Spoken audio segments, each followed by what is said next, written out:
Hi, fifth graders. Today we are going to read chapter 17 of Where the Red Fern Grows and continue on with that championship coon hunt night. See what we find out. So far we have one coon. Looking up at the sky, Papa said, "That doesn't look good up there. I think we're in for a storm." The sky had turned a dark gray. Fast-moving clouds were rolling through the heavens. Grandpa said, "Looks like we're going to get some wind, too." Scared and thinking everyone might want to stop hunting because of a few clouds, I said, "If a storm is brewing, it's a good night to hunt. All game stirs just before a storm." 30 minutes later, Papa said, "Listen." We stood still. A low moaning sound could be heard in the tops of the tall sycamores. Grandpa said, "I was afraid of that. We're going to get some wind." We heard a rattling in the leaves in the underbrush. It was beginning to sleet. The air turned cold and chilly. From far downriver, we heard the deep baying of a hound. On a trail, it was old Dan. Seconds later, the rhythmic crying of little Ann could be heard. Swallowing the lump that had jumped in my throat, I whooped as loud as I could. The ground was beginning to turn white with sleet.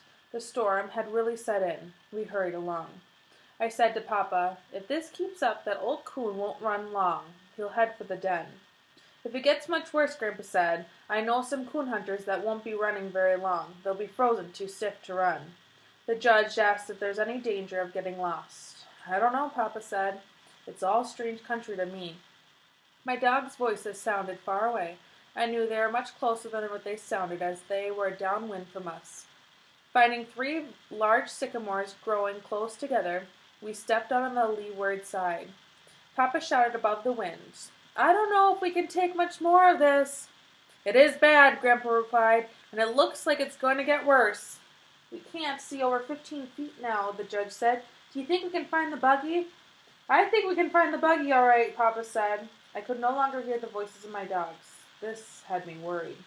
I didn't want to leave them out in the storm. "Can anyone hear the hounds?" "I can't," Papa said. The judge spoke. "Fellows, I think we'd better go in," the judge said. "There's no telling where they are. They may have crossed the river." Scared and knowing I had to do something, I said, "They're closer than you think. Probably treed by now. You can hear them in the wind," I begged. "Let's just go a little further." There was no reply, and no one made a move to leave the shelter of the trees. Taking a few steps, I took the lead. "Just follow me." "Billy, we couldn't find them," Papa said. "We can't see or hear a thing. We better start back for camp." "I think so too," the judge said. At this remark, I cried, "I've been out in storms like this before, all by myself. I've never left my dogs in the woods, and I'm not going to now, even if I have to look for them by myself." No one answered. "Please, just go a little further," I begged. "I know we'll hear them." Still no one spoke or made a move to go on. Stepping over to my father, I buried my face in his old Mackinaw coat. Sobbing, I pleaded with him not to turn back. He patted my head.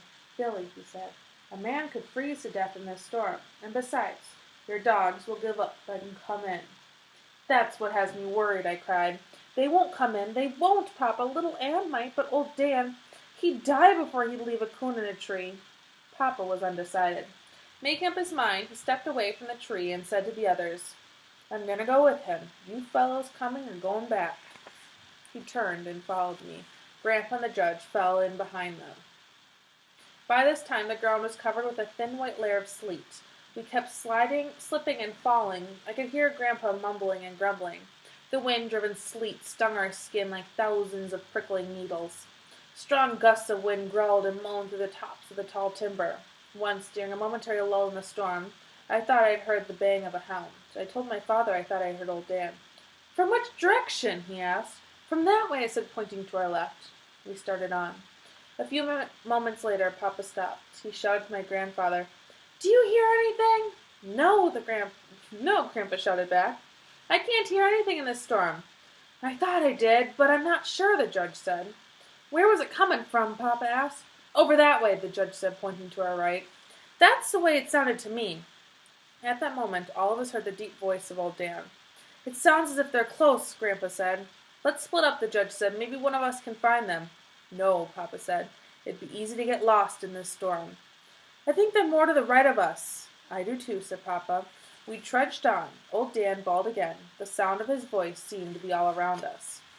The way the wind kept whipping the sound through the timber, the judge said, we'd be lucky if we ever found them. Papa shouted over the roar of the wind. I can't read today. We can't take much more of this. We'll freeze to death. Standing up, I peered this way and that. All I could see was the white wall of whirling sleet. I closed my eyes and sent a silent prayer and hoped for a miracle.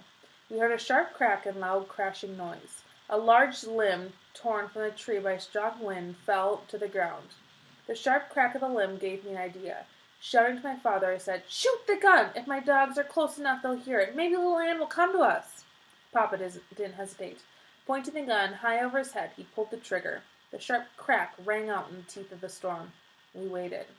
Just when I had given up all hope and had sunk to the lowest depth of despair, out of the white wall of driving sleet, my little dog came to me. I knelt down and gathered her in my arms. Taking one of the lead ropes from my pocket, I tied it to her collar. I said, find him, little girl. Please, find old Dan. Right then, I didn't care about coons, gold cups, or anything. All I wanted was my dogs. I don't know how she did it. Straight into the face of the storm she led us. Time after time she would stop and turn her head this way and that, and I knew she couldn't scent or see anything. Instinct alone was guiding her. Over the winding and twisting trail we followed. Come out of the bottom, she led us to a thick canebrake. The roaring of the wind didn't seem as loud. Like ghostly figures, large trees loomed in the solid mass. Falling and stumbling, we kept pushing on. Grandpa shouted, hold up a minute. I'm just about all in. We stopped. Do you think that hound knows what she's doing? The judge asked. Maybe we're just running around in circles. Looking at me, Papa said, I hope she does. Some of these canebrakes cover miles. If we get lost in here, we'll be in bad shape. Grandpa said, I think we've gone too far. The last time I heard old Dan, he sounded quite close. That was because the wind carried the sound, I said. The judge spoke up. Fellows, no dog is worth the lives of 3 men. Now, let's do the smart thing and get out of here while we can. Our clothes are wet. If we keep on wandering around in this jungle, we'll freeze to death. It doesn't look like the blizzard's ever going to let up. I could hear the roar of the blizzard back in the thick timbers of the bottom. 2 large limbs being rubbed together by the strong wind made a grinding, creaking sound. The tall, slender cane around us rattled and swayed. I could feel the silence closing in. I knew the judge's cold logic had its effect on my father and grandfather. The men had given up. There was no hope left for me. So they're basically saying, let's give up, leave the dog, and he's going to die. Kneeling down, I put my arms around little Ann. I felt the warm heat of her moist tongue caressing my ear.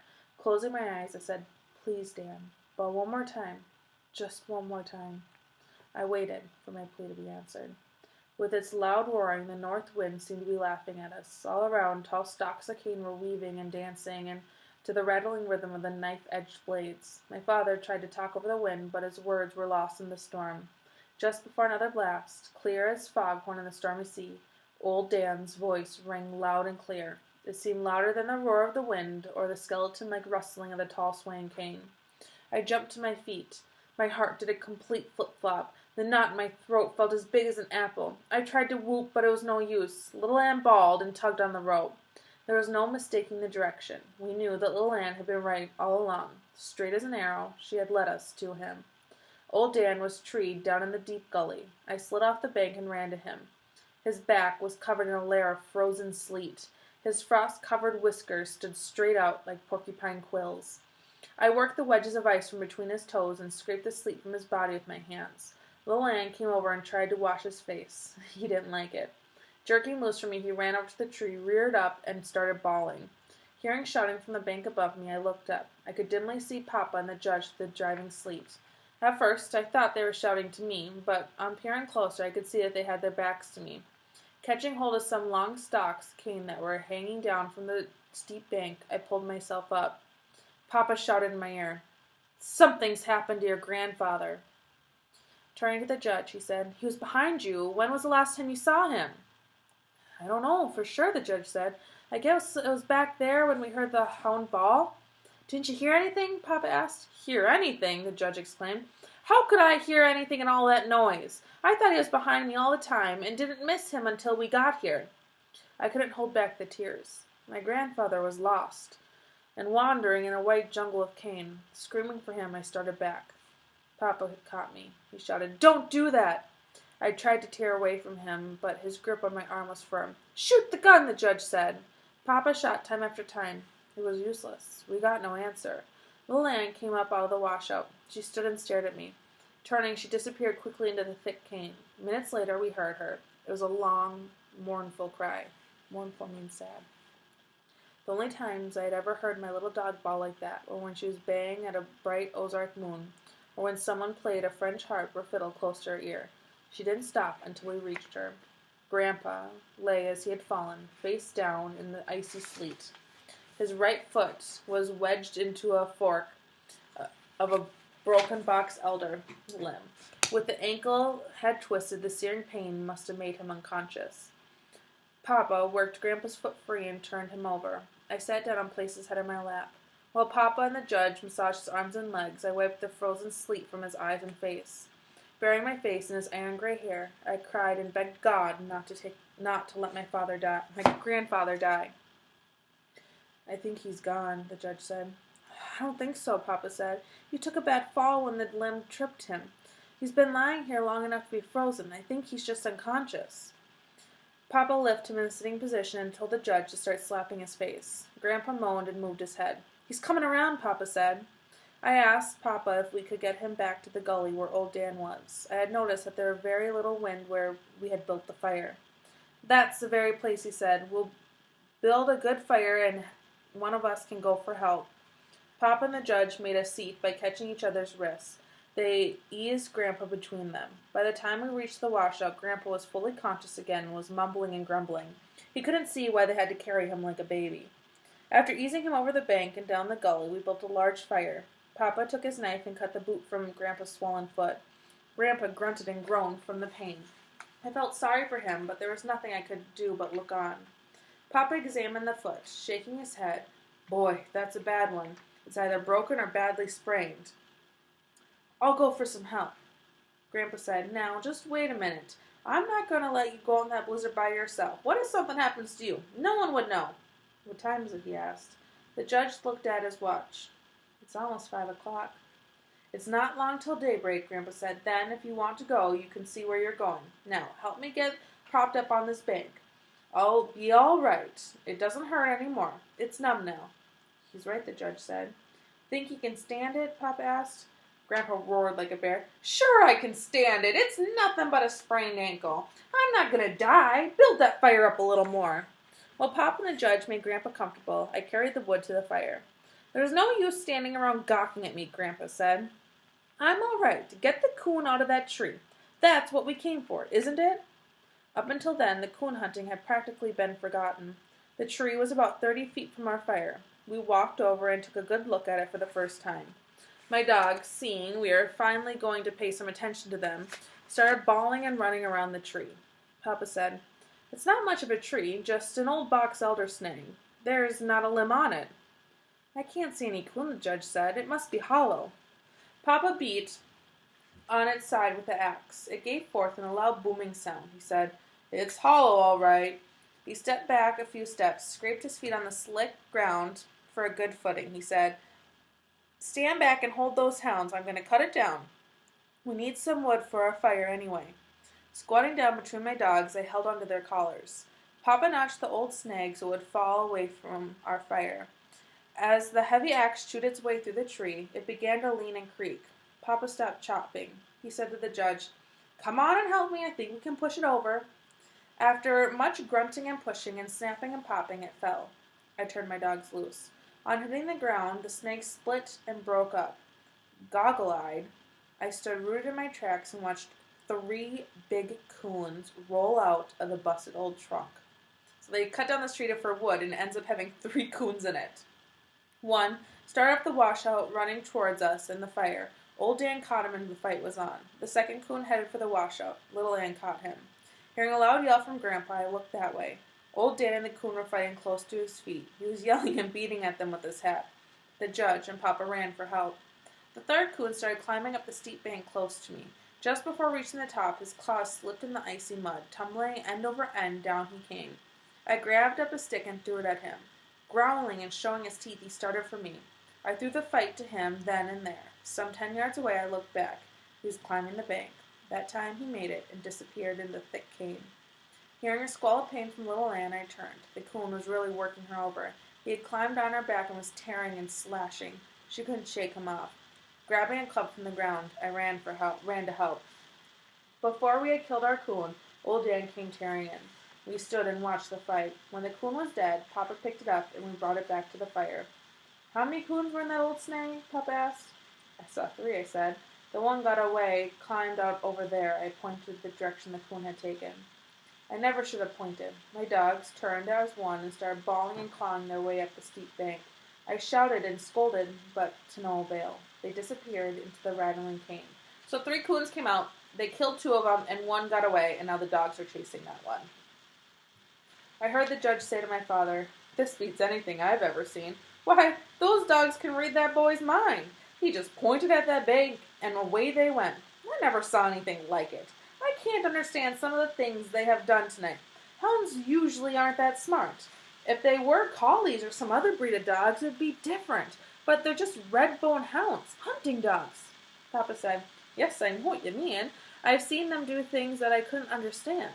I've never heard of hounds that have had any affection for anyone, but these dogs are different. Did you know they won't hunt with anyone but him? Not even me?"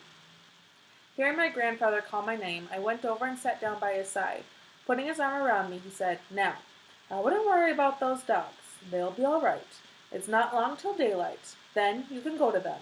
"Yes," I said, "but what if the coon crosses the river? My dogs will follow him, and if they get wet, they'll freeze to death." "We'll just have to wait and hope for the best," he said. "Now, straighten up and quit that snuffling. Act like a coon hunter. You don't see me bawling, and this old foot is paining me something awful." I felt better after my talk with Grandpa. "Come on, let's skin these coons," Papa said. I got up to help. After the skins were peeled from the carcasses, I had an idea. Holding one up close to the fire until it was warm, I took it over and wrapped it around Grandpa's foot. Chuckling, he said, "Boy, that feels good." He did another skin the same way. I kept it up for the rest of the night. So we've caught a couple coons, and the dogs ran off another one, and they're like, "Just let them run. We got to stay here till it's better to go out," because the snowstorm was so bad. I mean, we live in Minnesota. We know what a blizzard looks like. And you know, on those really bad blizzard days, you can't see your hand in front of your face if you reach it out. So imagine trying to hunt in that in an area you don't know. It's full of canes, which are these like types of sticks, and trees, and you don't know the terrain. You could easily step and break your ankle or hurt your ankle like Grandpa did. You could fall and seriously get injured. So they have all these obstacles that they need to overcome. And they get to a spot where they can build a fire. And the night's not over yet. So the next chapter, chapter 18, we're going to hear the rest of it. And we only have 3 chapters left in this book. And a couple chapters, I might not read the last 2 chapters, because personally it's a little hard for me to read them, and I'm not sure I can make it through it. So we'll see. I'll try. Let me know if you absolutely want me to read them, or let me know if you're okay with me having someone else read them. Okay. Keep up the great work, and let me know if you need anything. Bye.